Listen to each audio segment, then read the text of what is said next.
दोस्तों, जय हिंद, जय भारत। मैं मदन लाल आज़ाद, संस्थापक संयोजक ठगी पीड़ित जमाकर्ता परिवार और all India bike board taxi union, आज दिनांक 22 जून 2024 को आपके समक्ष प्रस्तुत हूँ राजधानी दिल्ली से।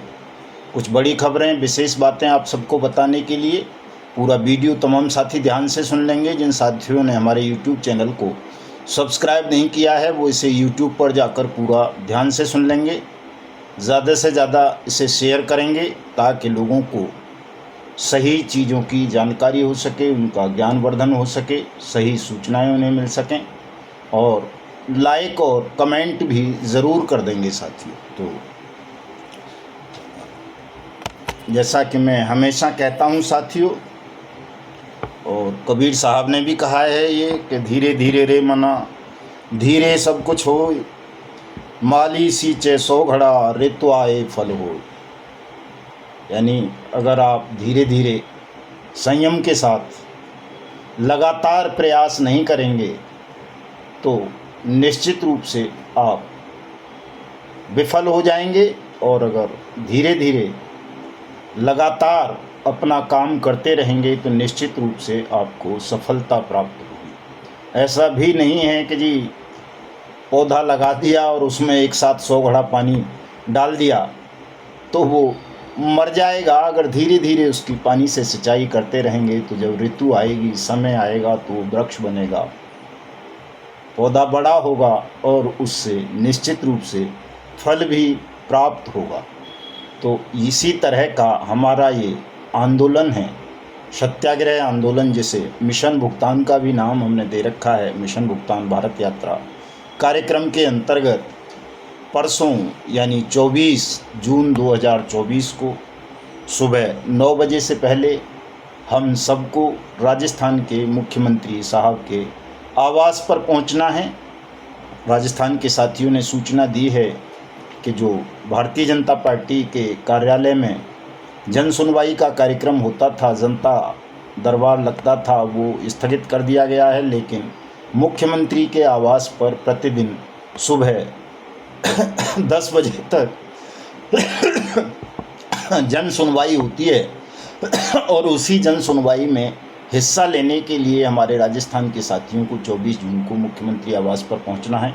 मैं भी पहुंच रहा हूं और मुख्यमंत्री जी से हम वहां मिलकर अनुरोध करेंगे ज्ञापन के माध्यम से कि वो राजस्थान में अनियमित जमा योजनाएं पाबंदी अधिनियम 2019 के अंतर्गत प्रत्येक जिले में तहसील स्तर पर भुगतान पटलों की स्थापना करवाकर राजस्थान के 2 करोड़ से ज़्यादा ठगी पीड़ित जमाकर्ता परिवारों का भुगतान अविलंब आरंभ कराएं। इसी कड़ी में 25 जून को हमारा कार्यक्रम उत्तर प्रदेश के फतेहपुर में है, उस कार्यक्रम में भी मैं सम्मिलित रहूँगा। 27 का फर्रुखाबाद में है हमारा मिशन भुगतान भारत यात्रा का कार्यक्रम साथियों, और 30 तारीख को 30 जून और 1 जुलाई को 2 दिवसीय राष्ट्रीय सेमिनार हम हरियाणा के फरीदाबाद में कर रहे हैं, जिसमें हम अपने तमाम साथियों के साथ विस्तृत विचार विमर्श करके इस लड़ाई को और कैसे तेज किया जाए, कैसे जल्दी से जल्दी सबका भुगतान कराया जाए, इस पर विचार विमर्श करेंगे और ठोस रणनीति बनाकर आगे बढ़ेंगे। फरीदाबाद में जहां ये कार्यक्रम हमारा होना है वो NHPC मेट्रो स्टेशन के बिल्कुल पास में है। साथियों को घबराने की आवश्यकता नहीं है। फरीदाबाद दिल्ली से सटा हुआ है और दिल्ली, नई दिल्ली से भी, पुरानी दिल्ली से भी, और क्या बोलते हैं उसको, निज़ामुद्दीन से भी मेट्रो की सुविधा वहाँ के लिए है। बड़ी मुश्किल से 15-20 मिनट का रास्ता वहाँ का मेट्रो से है। बसें भी जाती हैं वहाँ के लिए। जो अपने वाहनों से साथी आएंगे वो तो अपने वाहनों से आ ही जाएंगे, लेकिन इस कार्यक्रम में वही साथी आएंगे जो गंभीर होंगे। जल्दबाज साथियों की आवश्यकता इस कार्यक्रम में आने की नहीं है, चूँकि ये बहुत महत्वपूर्ण कार्यक्रम है और इसमें सबको अपने अपने विचार और सुझाव प्रस्तुत करने का अवसर दिया जाएगा और उन विचारों को, सुझावों को संकलित करके आगे की रणनीति तैयार की जाएगी। तो जुलाई के फर्स्ट वीक में 2 दिन का कार्यक्रम हमारा रीवा, सीधी और सिंगरौली में रहेगा, मध्य प्रदेश में। जुलाई के सेकेंड वीक के बाद 15 जुलाई से 19 जुलाई तक लगातार 4 दिन का कार्यक्रम गुजरात के अलग अलग राज्यों में रहेगा। गुजरात के इस कार्यक्रम की जो तैयारी है, रूपरेखा है, वो हमारे संजय राठौड़ साहब वलसाड़ वालों ने तैयार की है। वही इस कार्यक्रम के समन्वयक रहेंगे। मैं उनका नंबर डिस्क्रिप्शन में दे दूंगा। गुजरात के साथी उनसे संपर्क स्थापित करके अपने अपने ज़िलों में मेरे कार्यक्रम इन 4 दिनों के अंतर्गत ले सकते हैं, 15 जुलाई से 19 जुलाई के बीच के साथियों।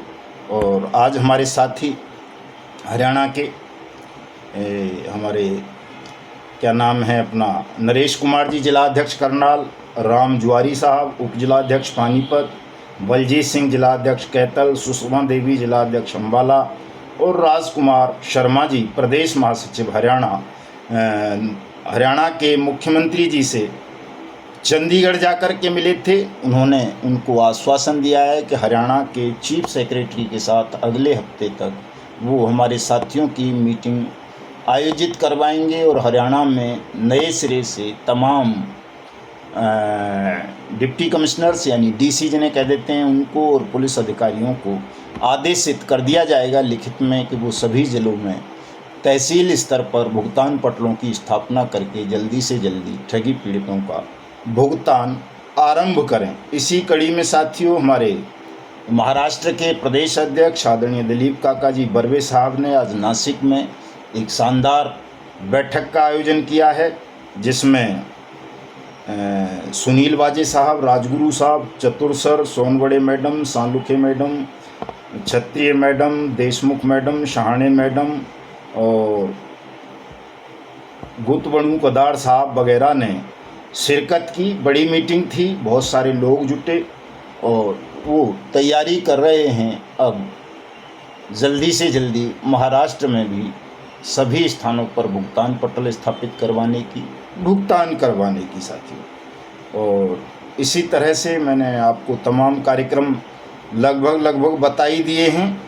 और ग्वालियर में वहाँ के सांसद माननीय भूपेंद्र यादव जी केंद्रीय मिनिस्टर को, हमारे ग्वालियर के अलवर के जिला अध्यक्ष आदरणीय राजेंद्र कुमार सैन साहब और कंवर सिंह साहब हमारे राष्ट्रीय उपाध्यक्ष और अन्य साथियों ने आज भुगतान के संदर्भ में ज्ञापन दिया, जिन्हें यादव जी ने आश्वासन दिया है कि वो हमारी समस्या को संसद में भी उठाएंगे और सरकार से पत्र व्यवहार करके इसमें जो भी उचित कार्रवाई जल्दी से जल्दी हो सकेगी वो करवाएंगे साथियों। तो इसके अलावा और बहुत सारी सूचनाएं, बहुत सारी खबरें देश भर में ठगी पीड़ितों के संदर्भ में चल रही हैं साथियों। रोज़ नई नई घटनाएं होती हैं। आज प्रयागराज में एक पूरे ब्राह्मण परिवार ने अपनी जीवन लीला ख़त्म कर ली है, ठगी का शिकार बन जाने के कारण, गरीबी में आ जाने के कारण। ऐसी दुखद सूचनाएं भी आम तौर पर चलती रहती हैं साथियों। लेकिन मुख्य विषय यह है साथियों कि ये जो कानून हमारी पार्लियामेंट ने सर्वसम्मति से बनाया, अनियमित जमा योजनाएं पाबंदी कानून 2019, the banning of unregulated deposit schemes act 2019, जिसे शॉर्ट में हम बाट्स एक्ट भी बोल देते हैं, जो हमें भुगतान की गारंटी का अधिकार प्रदान करता है देश के प्रत्येक ठगी पीड़ित जमाकर्ता परिवार को। लेकिन चूंकि हम लोग संगठित नहीं हो पा रहे हैं, जागरूक नहीं हैं, इस वजह से इतना सुंदर कानून बन जाने के बाद भी सरकारें इस कानून के क्रियान्वयन को लेकर के गंभीर नहीं हैं। आवश्यकता है साथियों हमें संगठित होने की, सबको अपनी पीड़ा को सामूहिक स्वर देने की। यदि हमने अलग अलग लड़ाई लड़ी, सहारा इंडिया परिवार के लोग अलग लड़ते रहे, समृद्धा जीवन के अलग लड़ते रहे, PACL पल्स के अलग लड़ते रहे, टोगो के अलग लड़ते रहे, GCA के अलग लड़ते रहे, KBCL कल्पतरू के अलग लड़े, कर्म भूमि के अलग लड़े, रोज वैली के अलग लड़े, या bike boat hello taxi top ride वाले अलग लड़े, शाइन सिटी वाले अलग से लड़ेंगे, तो ये जो अलग अलग लड़ाई है, ये जो विभाजन है हमारा आपका, ये हमको कमज़ोर करता है और ठगों को और बेईमानों को शक्ति प्रदान करता है। इसलिए आवश्यकता है कि देश के प्रत्येक ठगी पीड़ित जमाकर्ता परिवार को, चाहे वो किसी भी कंपनी के हों, किसी भी क्रेडिट कोऑपरेटिव सोसाइटी के हों, इंक्लूडिंग आदर्श, नवजीवन, संजीवनी, समृद्धा, साईं प्रसाद, साईं प्रकाश, KBCL, कल्पतरु या कैलकॉम, मैत्रेयी, गरिमा इत्यादि इत्यादि, जितनी भी ये कंपनी है दोस्तों, उन सब के पीड़ितों को एकजुट होना पड़ेगा।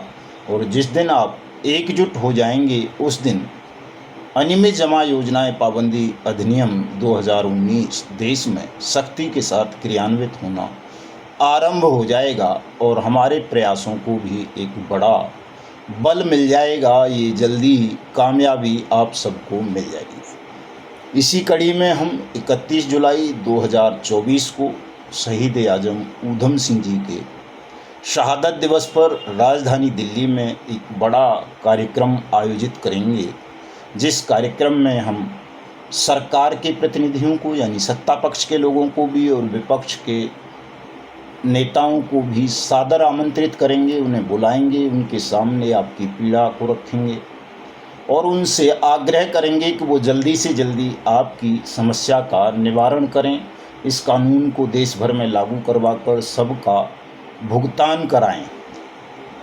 तो उसकी तैयारियों में जुटे हुए हैं साथियों। आप तमाम साथी भी जुटें। जैसा कि मैं हमेशा कहता रहता हूं कि 1 लाख से ज़्यादा साथियों की हमें आवश्यकता है बड़ा संगठन के लिए, क्योंकि बिना बड़े संगठन के आप देश में इस कानून का क्रियान्वयन नहीं करवा सकेंगे। कोई बड़ा सत्याग्रह राष्ट्रव्यापी इस तरह का नहीं करवा पाएंगे। संगठन का बड़ा होना बहुत ज़रूरी है। तो तमाम साथी हमारे जो भी हैं, जैसे भी हैं, जहाँ भी हैं, इस समय संगठन का सदस्यता अभियान इतना तेज कर दें कि 31 जुलाई से पहले पहले हमारे पास लिस्टेड रजिस्टर्ड 1 लाख से ज़्यादा मेंबर्स हों और ऐसे 1000 एक्टिव वॉलंटियर्स हों जो इस पूरे आयोजन की जिम्मेदारी का जिम्मा संभालें और देश में अपने अपने क्षेत्रों में प्रत्येक ठगी पीढ़ी जमाकर्ता परिवार निवेशक का भुगतान सुनिश्चित कराएं। तो मिलता हूं कल साथियों, क्योंकि कल शाम को ही जयपुर निकलना है, रात को ही, ताकि परसों सुबह मुँह अंधेरे ही CM ऑफिस पर धावा बोला जा सके। तो आइए सब लोग, स्वागत है आप सबका। मिलते हैं कल। जय हिंद, जय भारत।